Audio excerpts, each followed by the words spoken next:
The Motel Door, submitted by Hannah. Thank you for trusting me with your story. The police told me later that if I had opened the door even an inch that night, I probably wouldn't be here telling this story. This happened when I was driving through Tennessee for work. It was late, around midnight, and I stopped at a small roadside motel because I was too tired to keep driving. The place looked normal enough. A single building, outdoor doors, a front desk that closed at night. I checked in and went straight to my room. About 20 minutes later, I heard a knock. 3 slow knocks. I figured it was the front desk. Maybe I forgot to sign something, so I walked to the door and asked who it was. A man's voice answered, "Front office, just need to check your room number real quick."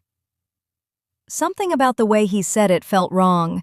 The front desk had already closed, and I hadn't told anyone which room I was in. So instead of opening the door, I looked through the peephole. 2 men were standing outside. One was directly in front of the door.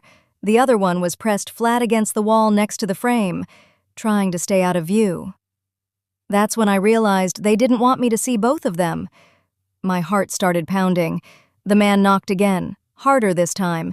Then he said, "Ma'am, we know you're in there." I backed away from the door and locked the bathroom, but the knocking didn't stop. It turned into pounding. The door handle started shaking. At that point, I knew if they got inside, there was nowhere to go. The room had one window and it faced the parking lot. So I did the only thing I could think of. I dragged the dresser in front of the door as quietly as I could. Then I turned off all the lights and climbed out the bathroom window. The drop was only about 6 feet, but I landed hard and ran behind the building. From there, I circled around to the front office and called the police.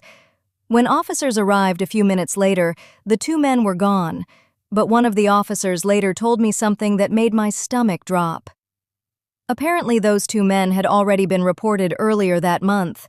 They would knock on motel doors pretending to be staff, and when someone opened the door, they forced their way inside.